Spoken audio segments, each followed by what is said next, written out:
Welcome to the Animation Career Community Podcast, where we answer your questions on how to grow, maintain, and transform your animation career at every stage. I'm your host, John. And I'm your host, Kathy. Today, we're excited to welcome back Tarun Padmakumar, but this time with his partner, Joanna Fishbein. They'll talk about their work developing their show, Hare of High Park, and the current independent creator landscape. How are independent artists getting their projects made, and what does it mean for the future of animation? Get ready, it's going to be a good one. Welcome to the podcast, back to the podcast, Tarun and Joanna, your first time. It's such a pleasure to have you guys on. Especially excited to talk to you guys about your project, the Hare of High Park, coming out. Also because I got to work on it, which was a real pleasure. Maybe you could tell us a bit about it. Yeah, firstly, the pleasure's all ours. Yes, very much the pleasure was ours. We're so happy we got to make this with you and a bunch of people. In fact, the show is very much elevated by you and all the people we got to work with on it, so we're very lucky. Well, it was a real pleasure to work on, and that is not always the case, so thank you. No, that means a lot. Yeah, glad to hear that. We can do our spiel. What's the show, Joanna? Sure. So Hare of High Park is about a hare who finds people's missing things in High Park. And it's sort of like, while it's like kind of about lost things, we sort of use it as a vehicle to talk about like feelings and sort of walk through like emotional like understanding and intelligence kind of stuff for preschoolers. Mm-hmm. I mean, I was using it mostly to just say silly jokes. And that's trying to get them laugh. That's definitely one of our motivators. It's got a really unique look to it. It's set on live action backgrounds with 3D characters. Could you talk about how you came up with the look of it? It was I want to say maybe 2.5 years ago. Yes. Probably. Almost 3 years ago, we were walking in High Park, which we do every day, and it's something that we started I think around the time we got married. I want to say. Yeah. Yeah, and we needed to get out and get the steps in, and when we were on one of these walks, we passed by a tree that had a hole in it, and I wonder who lives there, and then we just. Yeah, there was a couple instances like that. One of them was a swing that was kind of swinging in the wind. And then, it wouldn't be cute if there was a little guy on there. Yeah, and we just started adding these little guys. So it was it started with a hare, and then it became a duck, a squirrel, a groundhog, and they were all marching on a tree trunk. And it became a problem because we would get delayed in these walks because we do them before work. So we'd end up spending an extra 30 minutes to an hour in the park. Just doing shaking a branch so we could try to off screen. Right. The angle. Yeah. Were you guys recording clips, or are you just imagining at this point? We were recording clips. We just made little shorts for Instagram or whatever. Oh, okay, cool. Few seconds, 10 seconds or something. And no plan to make this a thing, but I do remember we were making it very early on, and we were really just talking to ourselves. I'd watch this. It was fun to just integrate animated things into live action, mundane real life. And the park is so pretty already. So and it's fun to mix those practical effects. Anytime we could get a branch move, and then we could get the character to step. So blends really nice. That's a magic to that. Yeah. When you're integrating VFX shots, that's the best thing to have. Yeah. If we could have done it all practical, some people have since told us what happened to puppets or stop motion? If we had those skills, that would be something we'd love to do too. Yeah, I think I remember you guys mentioning that stop motion was something you would have liked to do, but Blender was your background. Building those things by hand was what you guys knew, and I think it works really well. I think it has kind of a stop motion feel. It does, even in the 3D aspect. Right. Yeah. Well, that arose again because we were trying to imitate stop motion. Yeah. Also. The initial pitch, the characters were way more stepped. It was way more on fours, and there was a variety. But when we finally started like making the show with everyone, twos was the compromise, just because we had so much different footage, and twos seemed to stand best amongst all the varieties of footage. Yeah. I think also like my experience working in CG when we work in stepped mode is that there's certain styles that the audience views as mistakes versus like a choice. So you sort of have to find a balance, you know, if it's on 3s or 4s. Like when we worked on Remy and Boo, Tarun, that show was on 3s, 4s, and 2s and 1s, and you have to be really intentional when you're making those choices, and sometimes the audience views it as a mistake, so it can be very tricky. If you're just working on 2s, it sort of alleviates some of that error zone. It's easier on the eyes. Like a good example of that is actually an old MC Hammer cartoon called Hammer Man, and it looked like it was animated on 8s or 12s. And I think even kids that watched it back then knew there was something wrong. And that's how it felt, right? Felt like something wrong with this show. Did they run out of budget? Did they not know how to draw the frames? But yeah, there's definitely a threshold that you can actually pass with that frame rate. I've never heard of that show, but I'm so excited to go look it up now. MC Hammer's character, I believe he has magic dancing shoes in that one. Yeah. I used to watch that show. You watched it? But I kind of loved it. Maybe I didn't notice. Maybe I was too young to notice it, but I loved the talking, dancing shoes. Obviously, it was MC Hammer. He looked awesome. Yeah. It's amazing to have someone pitch something like that. And speaking of which, like, so you've kind of alluded that you ended up obviously pitching this before obviously you got into production. Can you tell us a little bit about that process? Like, how and where did you pitch it?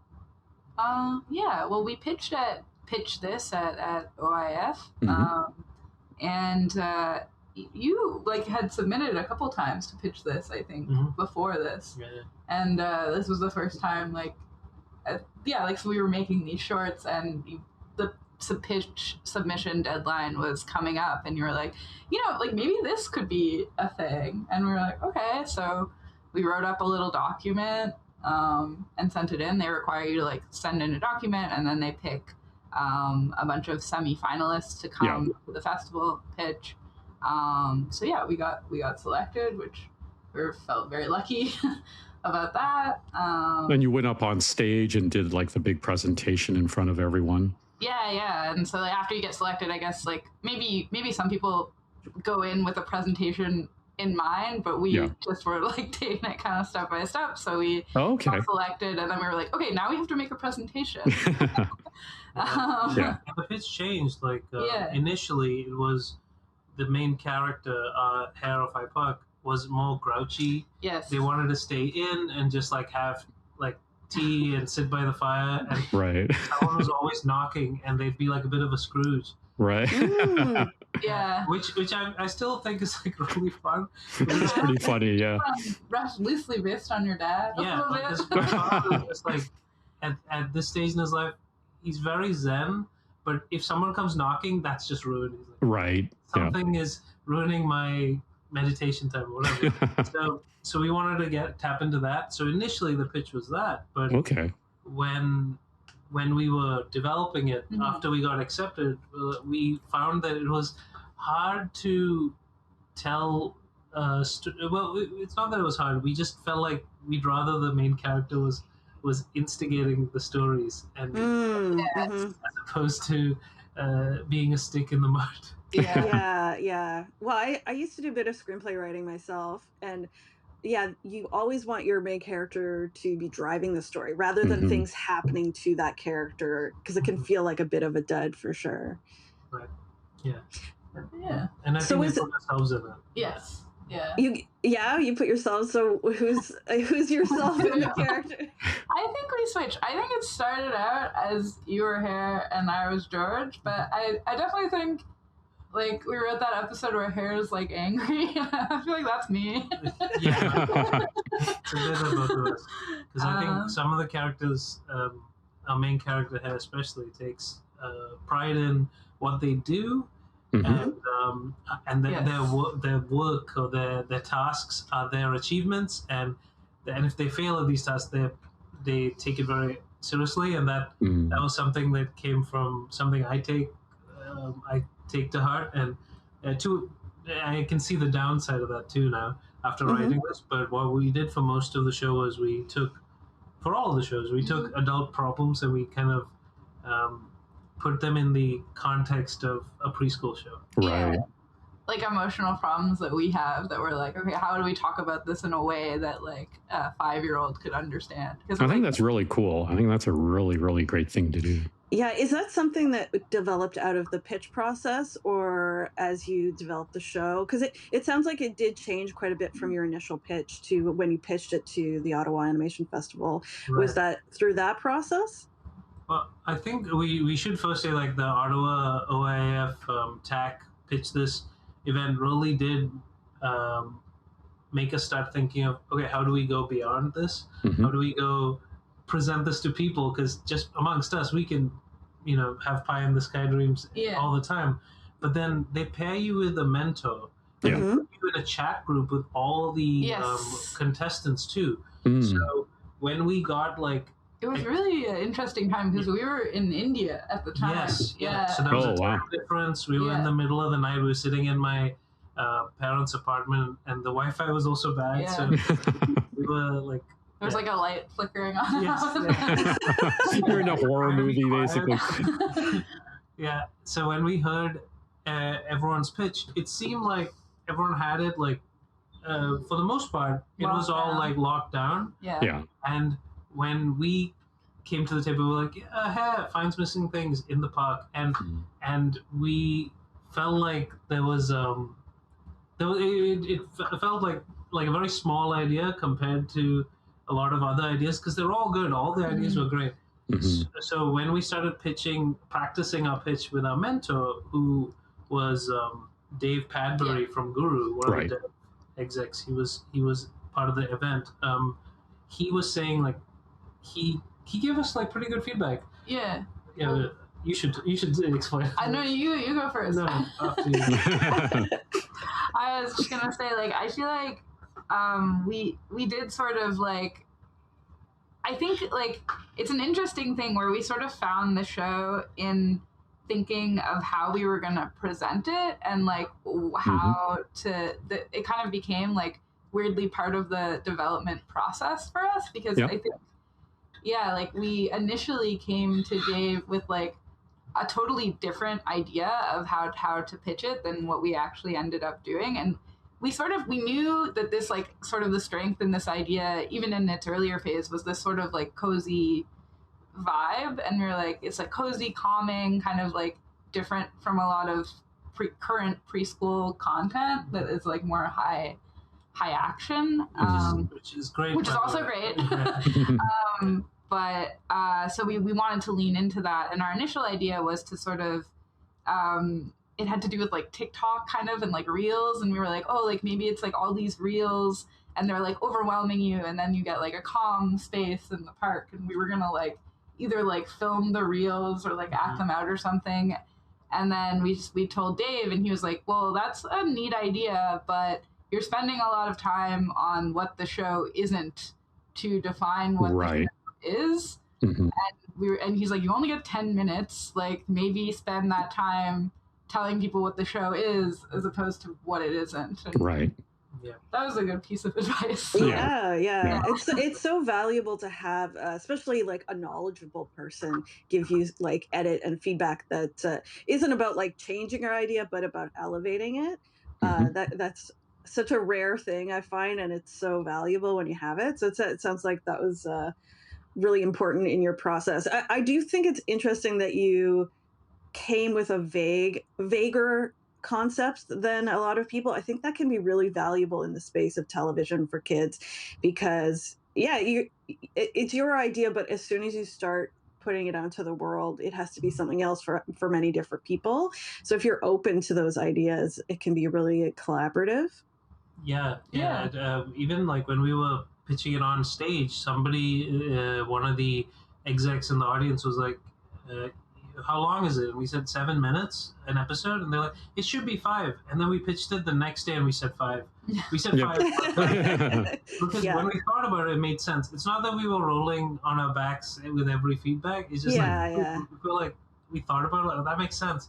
If the feedback is, it can be tricky to know sort of when to take in feedback and when to leave it, because like there's definitely like feedback like that, so great, so helpful, and then there's stuff that's like, oh, like this is like antithetical to the idea itself, and then you kind of got to know what, like, where those lines are, I guess. It can be hard. I think that's something that is a little more common. I think a lot of people who haven't pitched probably don't know that, but you do get so much advice, feedback, and you do have to filter and figure out what you can use that stays true to your core idea, and what, as you said, what is not the antithesis to the idea. But it does happen quite a bit, and you have to kind of take a lot of it with a grain of salt anyways. Yeah, so you guys were successful. You pitched this. I'm curious what the process to get the show made was like after that. But also, did you stay in touch with any of your mentor or anything during pitches? Like, did any of that follow through to the later process? There was a bit of that. Yeah, a little bit. We try to keep in touch with everyone. We've been lucky enough to meet a lot of people through the project, and it's tough to handle that much correspondence, but we try. Like, there's so many good people we met along the way. Everyone we've met, even the ones who like we didn't move forward with for the project, like that was super valuable. Like, they gave us the time of day. They were taking us seriously, which was a big. We felt very lucky after Pitch This that we were like approached by like a couple of companies. We really didn't expect that at all. We sort of thought, like, we were just jazzed. We got to go to Ottawa, honestly. We were like, just watch the films. We're pretty pumped just to be here. So that was like a total surprise, but obviously a very welcome and nice one. But yeah, after we won, we sort of exchanged like some contact information with people at the festival. We were also like utterly like kind of a little unprepared. I feel like a lot of people came with like Bibles and like print out Bibles and like cards, and we didn't come with any of that, which maybe we should have in hindsight. Like that seemed quite silly on our part. But you know what? It's a learning experience for everyone, right? And I think everyone brings up their project at a different stage. And I think you're right. A lot of people tend to have almost complete Bibles, and some actually have actual demos, like some kind of sizzle reel. But at the end of the day, and the two of you are proof of this, is that it's not necessarily how much you bring, it's what you bring and how strong that story idea can be. Right. I will say though, we knew what the strength was. Like, after to wind it back to when we were pitching to our mentor, we pitched to him like 3 times over the course of like, I guess, 3 months, and the first time he was yarning, he didn't care. The second time he was like, you guys, like, you're pitching stuff that isn't the show, pitch yourselves. And the third time we were like, we'll just pitch it the way we would talk to ourselves, the way we talk, and we just played ourselves. We essentially wrote ourselves into an episode of the show and acted it out. And and that's when he sat up and he was like, I think that's when he literally opened his eyes and was like, okay, you guys. You were like, maybe this is something. We're like, okay. Yeah, till then, it was yarns. Because I think, too, because, like, the nature of the show is, like a more calming thing. I think execs hear that and they go, boring. You don't want to put the audience to sleep. But we were at this cottage with your family. And your nephew, Ethan, he had gotten up from a nap, and they were like, "What do you want to do?" And it was raining, so we were gonna watch a movie, and he really wanted to watch the Lego movie. Right. He loves Lego, and it was like a little too like he's a pretty sensitive kid, and so it was like too emotionally like tumultuous for him. Like the movie, like started at a 10. Yeah, he was so excited, and then as things like, the climax, like the dark night of the soul point, everything's going wrong. He like couldn't. He just burst into tears. But it wasn't even the bad part of the movie. we were like, oh wow, like I guess you do need like that comforting, like either Mm-hmm. the show a kid would watch to like get into the day or get out of the day, like Yeah. just Right. like ramp up or ramp down. ramped up, Yeah. ramp up or ramp down, yeah. And Yeah, I wanted to say, like, having worked on the show, so I've seen it in multiple stages. Like, it really was, I found it refreshing in the sense of calm that it brought to kids' TV again. But it really reminded me of a lot of like old school Canadian animation. Like, it's of course it's set in a High Park, so very Canadian right there. But just the rhythm of it felt really familiar to me back when we were watching like TVO shows when we were kids, you know, and maybe that's a good counter to the high energy, nonstop, like sensory overload that we experience today, right?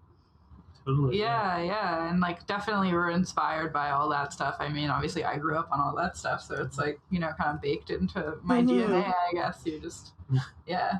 I didn't grow up on that stuff, but I grew up for a little bit in the UK, and then for most of my life in India, and we have a lot of British programming there too and influence. Mm-hmm. So and there's a lot of overlap. There's a lot. Of, sure, yeah. So that helped, and finally when we went to pitch it, we also had all these clips, and we knew that along with pitching ourselves, the strength was if you have clips and you're pitching an animated show, that's like a big weapon in your arsenal. You're showing like moving images. Yeah.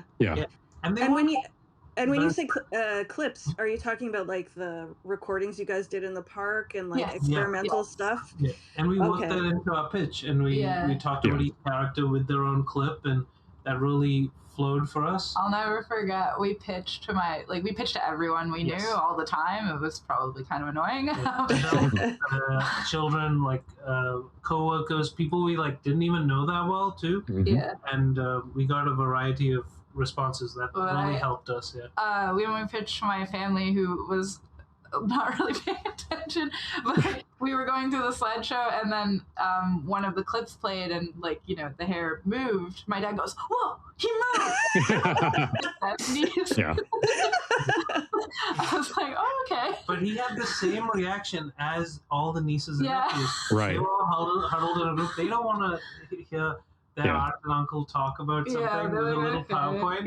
So they're talking amongst it's so true. Like having a clip, having a sizzle, or even an animatic that might be a little more polished. Today, I think for anyone that is interested in pitching, you really need to elevate your pitch with something like that. It really demonstrates visually what that show or your vision for that show is going to look like. Right. Yeah. I think leaning into the strengths are important. So along with the pitch, we had clips, but I know other people, like last year we saw a great pitch. Yes, I was going to say. Yeah, from Stephanie. Oh, okay. Oh, which one were you going to say? I was going to say a different one, but Stephanie's was also great. There was a pitch called Sister Sangre. And, and the audio equipment or the video equipment kind of malfunctioned. But what helped was Stephanie, who pitched it, she's a very good speaker. So she started doing crowd work, and she was so charming. And we were so impressed. That's something we don't have that skill. Oh, yeah. So people bring their personality into it. It really helps. Yeah. That is what helps sell a pitch too, because a lot of production companies and producers, they're looking for the people behind the idea as well, right? So when you present yourselves as well as the driving forces behind that idea, that is a big set of bonus points you can earn. Yeah, definitely. Yeah, it also helps like attach if you're not looking to just sell the idea and you want to like participate in making the show, like it helps like attach yourself to the idea and make it kind of like inseparable, so you can like the show is you and you are the show. Yeah. I mean that's what a showrunner needs to do, right? And most creators should be the showrunners.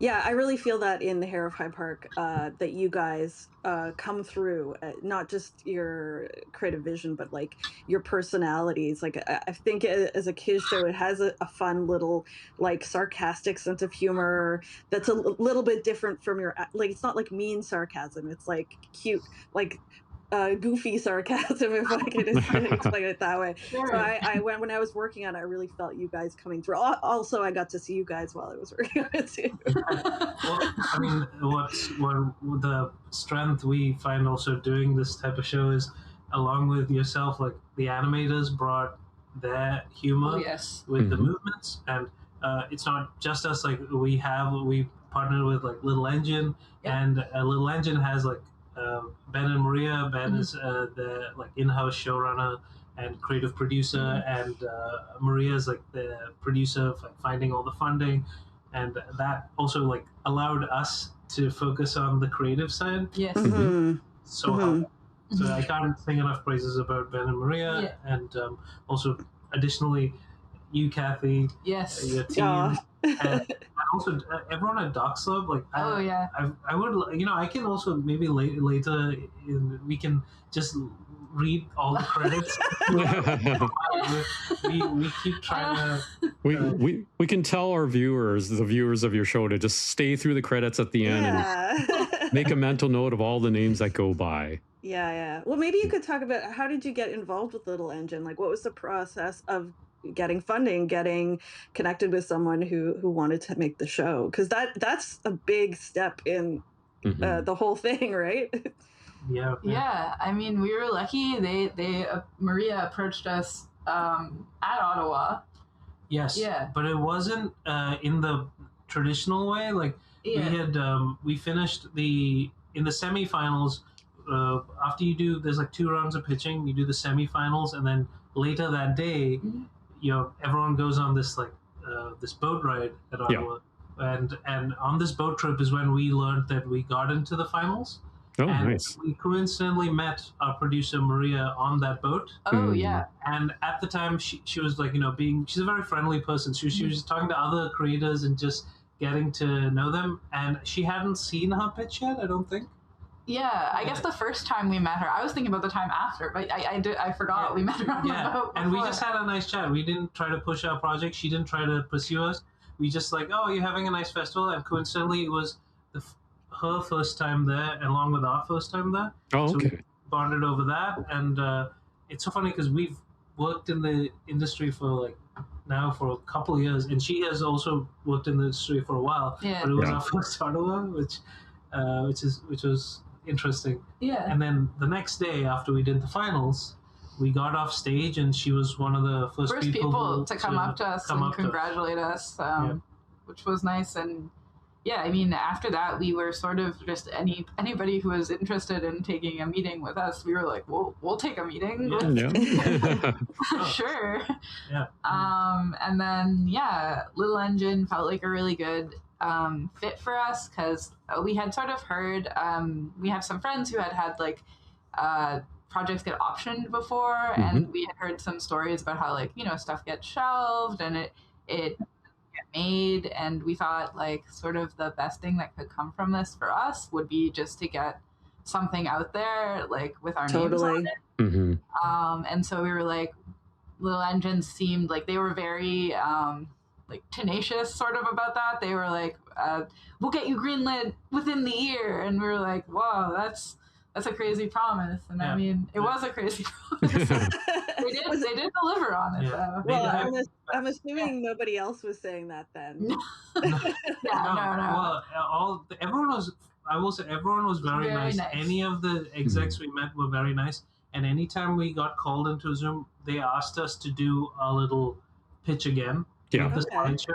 They wanted to, like, it was kind of like, oh, I'd heard about this pitch. I need to see it. Oh, I saw it in the room. I want to see it again. And people also telling like their coworkers, or like usually like if it was a producer who saw the show, they'd be like, oh, let me show my like creative partner the pitch. Yeah. Other people were being invited to the meeting to hear us pitch, which again, very flattering. Not had that experience. It was kind of a weird, like it felt a bit like a traveling road show. Yes. Kind of a weird thing. Yeah. It's true. Yeah. For a second, I was like, oh, will we just be pitching this show and then it'll never get made?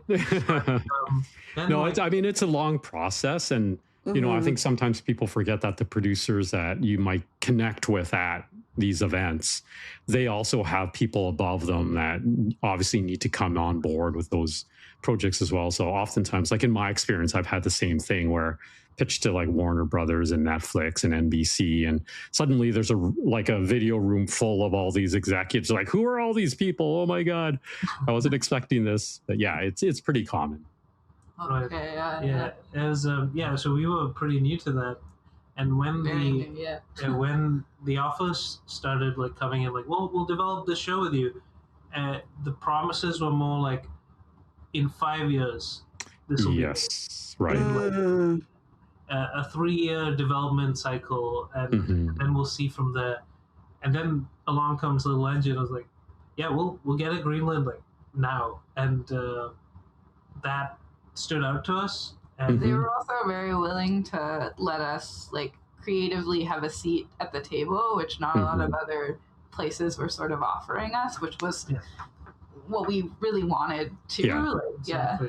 Yeah, we wanted a seat at the table, which was the major thing, and we wanted continued like say and involvement and stuff, and for sure. Helped that they were smaller too, so they were scrappier. They didn't have as much overhead, so the funding we were looking for immediately became less. Because we had a pipeline and a head of things to do, they would listen to us. Whereas if we go with a studio with an established workflow, that might come with its own. They have their own like system of bureaucracy, so like it's hard to kind of fit yourself in there as an outsider, kind of. For sure, yeah. Yeah, and the way you guys work, especially like what you're saying, like about doing reels and like shooting short videos and throwing art together, like that's not how we ultimately put the project together, but we definitely had that feeling was still there, that like these are real things that exist in the world, that real people are shooting it. Even the artists got to have a lot of say in the process, like the animators and lighters, and that gives you a lot. Like scrappy is the right word, but it's not that it's totally scrappy. It's just that, like you said, the overhead isn't quite there, so you can make choices faster. Yes. Yeah, and I think because things are sort of like there's less time to like hum and haw about things. So if a good idea comes up, people are like really like, no matter where it comes from, kind of, it's like, that's a good idea, let's act on it and move forward. Yeah, and not just a good idea creatively, but also a good idea like practically, right? Yes, technically as well. Yes. Yeah, as like, you know, as even on the technical side, you had to do a lot of like testing and stuff on your end, and that doesn't normally like come up in the same way with like a bigger show, I want to say. Like, I think you were like figuring out and like making sure the pipeline worked on your end as well. So yeah, it was scrappy is really the right word, because like we were building the track as we were making the show, but it helped that everybody in the process got that, like really understood where we were at. So the solutions that we did come up with were implemented really quickly, which is not the case, like you said, in very established companies, like, which can be good and bad. Like it can benefit you, and it can hurt when you have to move quickly too. So. For sure, pros and cons to both. Yeah, for sure. Yeah. But I think animation, I mean, you know, animation is a very complex process overall. So I think any production needs to be able to kind of turn on a dime and adapt where it's needed to execute what you have to. Again, creatively or even technically, it doesn't matter. So yeah, while it may be good to have a big, giant company above your head helping you with all that, you know, we all know if you've worked on more than a few productions, you know it's never quite the same. Yeah. Were there any like steps in the process? I know the process is still ongoing for you because the show's not out yet, but were there any things that happened along the way that like really surprised you, like that really came up out of nowhere?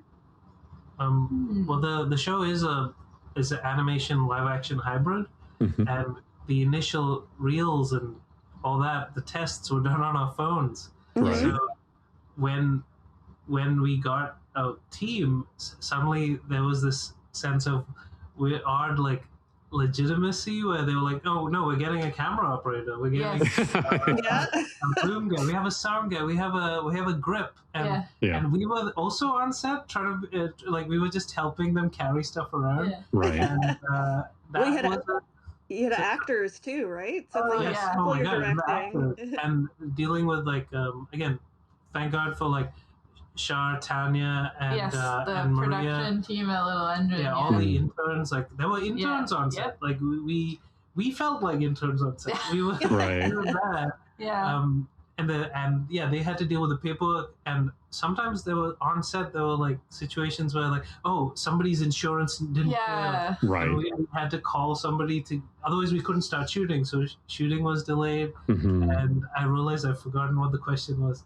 Oh, just like. Yeah, what surprised you? But that is like a whole new world, right? If you've only ever worked in an animated setting, live action has a whole different level of complexity. Especially like we shot in the fall and stuff, and it was getting kind of cold, and I was like, oh no, the actors, like everybody had these like battery, like electric, like heated jackets. Oh yeah, on the day. It wasn't their first rodeo. Yeah, they knew. Wow. Yeah. Meanwhile, I was like drinking hot water out of my water bottle. And also just the sheer amount of footage. Like the size and amount of footage and how long it took to like sift through and process was something I hadn't dealt with before. Were you guys processing the footage yourselves? No, we our director of photography. David Nguyen, he shot it, and also he like encoded it to make it work, and he calibrated it to make it usable. Like we could have taken the rushes and it would have looked gray and muddy, but he was nice enough to. Again, I'm it was a team that everyone did some multiple things. Yes. Right. So David and his team like came in, shot everything. He followed the storyboards that. Again, like we have to give a shout out to Ben. Yes. Because Ben did the boards based on the scripts we wrote. Yeah. Right. And it was a lot of like very simple like stick figures on, or like it's an interesting show to make boards for, just because the nature of like you have to then go out and shoot the plates, and then edit together and then put the characters back on the thing. So it's like the boards will kind of function almost as like a shot list. Yes. Yeah, that's pretty common with live action people that use shot lists or boards. So it tends to be a little rougher, but gives you the idea of the angle at least, right? And the perspective in a sense. Yeah. And there were times we went off book and we had like certain locations in our mind, but as soon as we framed the angle, like, oh no, like this isn't doesn't work. But what's great is the park gave back in a big way. Right. We were just on set, we'd just find a better place to shoot, and or something interesting would be happening in the background, and we would capture it. And a lot of happy accidents. Yeah, a lot of happy. Yeah, that's so fun. Like, also, I don't know if you guys have directed actors before, like even voice acting. When I did my short film, I remember that was a huge learning curve for me too. Not that I'm an expert in it or anything, but how is it directing? Like, on the shoot days, were you directing the actors, or was somebody else part of that process? I think Ben was helping out a lot with that. We also had a few directors come on board, to like live action directors to help out with the live action actors and stuff. Yeah. Depending on the episode. Yeah. Ben Mazzotta, the creative producer, showrunner at Little Engine, he's worked on multiple shows, and so that experience really helped us because on set he knew how to talk to the actors and the crew, and it also he seemed very at ease on set, so that really helped us. Oh, nice. It's a good quality to have when you're leading a whole crew on set, and I felt like he was the most at home. He does everything. He does like behind the scenes, he does like editing and stuff. He does all sorts of stuff, but I feel like the most at home I've seen him is on set. He was so happy to be there, and that really helped. So we learned a lot from that, and the way he was directing kids, adults, it didn't matter.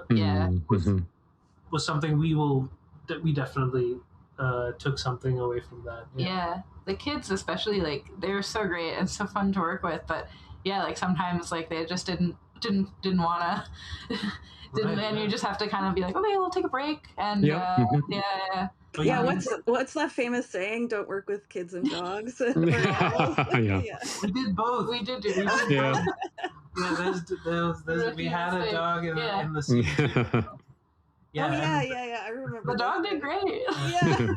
Yeah. Kids not so much, but the kids are also amazing. Oh my gosh. of course. On board. The kids had seen only key art, and so they were like, "Where's the bunny?" Right. Yeah. I'm so sorry. They're not on set. Yeah. So we wished we had like a stuffed animal or a plush. We A did little stand-in, basically. Yeah. We did have stand-ins, but no one-to-one. Yeah, right. They were very, like I think Ben and Maria had picked up some like stuffed animals from Value Village. Okay. So there was like a dinosaur we were using as a stand-in for the duck. It was like very but it helped for like scale and stuff. Yeah. Amazing. Yeah.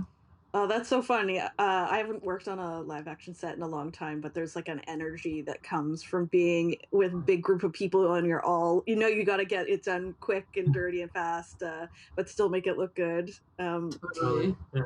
Some of the coolest people we've met on set, the people working in the crew, they're just so professional, but also like they seem like they have a good time. They're very cool. That's so awesome. I'm really excited for the show to come out, actually. I think it's going to be great. And where is it going to be aired or streamed?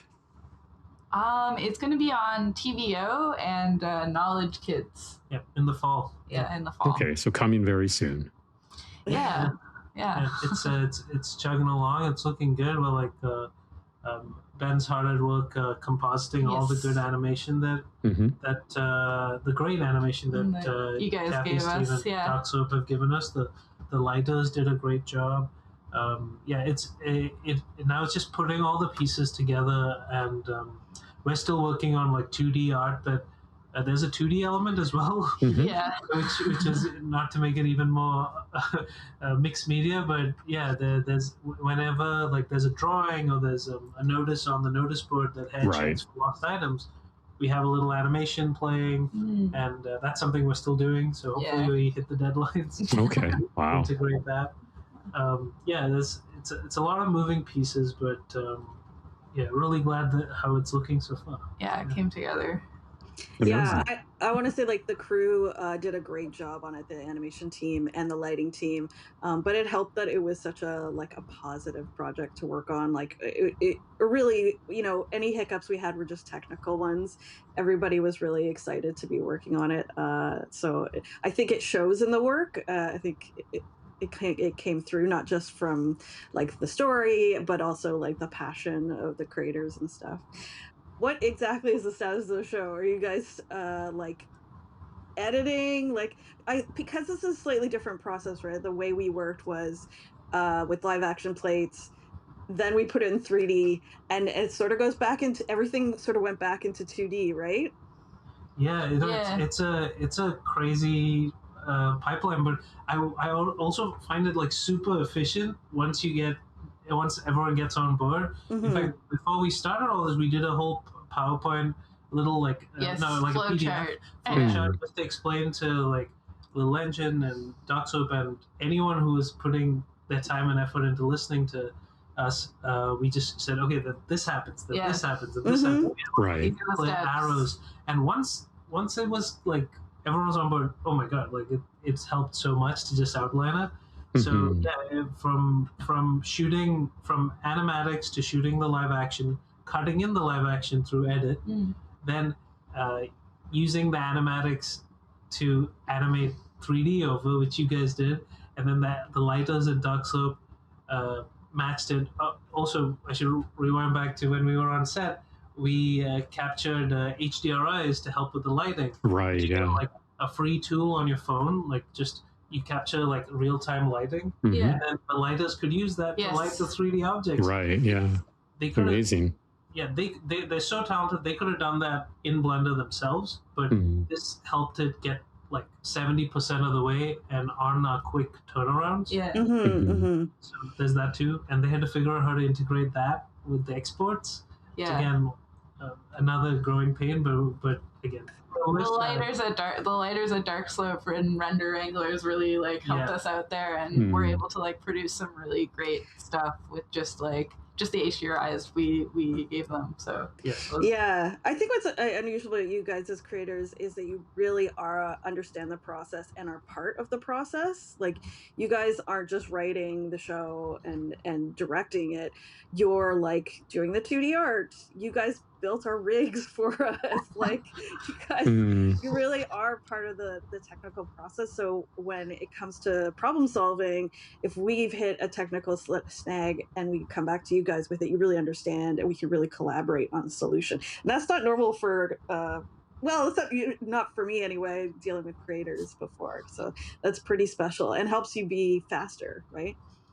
Yeah, no, the process was designed for us. If no one would wanted to make this with us, then we were going to make it ourselves, I guess, or it probably wouldn't have been like a 26 episode series, but it may have been like a short. We made maybe one episode of this, which we had written, and it would have taken us a long time, probably a whole year at least. But yeah, in the case of where we're at in the current process is after the lighting is done, the export's done, it's back in all the 2D layers on the footage, and now it's Ben adding like shadow passes, some color, some additional color correcting, and he's got his own like tool set on how he works some masking. There's a lot of like stuff where like characters are behind a bush or something. So that kind of stuff. We have like other added effects that we're animating that we send over to him, and we like look at the footage, and we're like, oh, this could be better, that could be better. Every episode, thankfully, is in a state of like you can watch it, and that's such a thrill. We're lucky that like the pieces have been at such a good quality already that like it's already like pretty good. But yeah. So it's the chef kiss at the end of the process. Yeah, I guess that's a nice way to think of it. We're enjoying it, and and if we're really looking forward to sharing it with everyone in the fall. Yeah. So one last question, and this is a hard one, I think, for anybody, but do you have any advice for creatives who are trying to maybe pitch their own projects or get their shows made like you guys have done? Oh, yeah. We've been lucky enough, a lot of creators have like since reached out and asked our opinion on their pitches or even just advice, and which is really flattering. Also, before we pitched, we did reach out to other creators and ask their advice too. And there are several like things have come up like consistently of like not pitfalls, but like things people do without thinking. Yeah, it's an interesting thing because it's like, I don't know, I feel weird because like we kind of went through this process, this pitching process, which I feel like now is a little like maybe old-fashioned. I'm not sure. Like, now it's like the new pipeline feels like it's like, oh, you make something and put it out online, it gets a following, and then people like pick it up from there.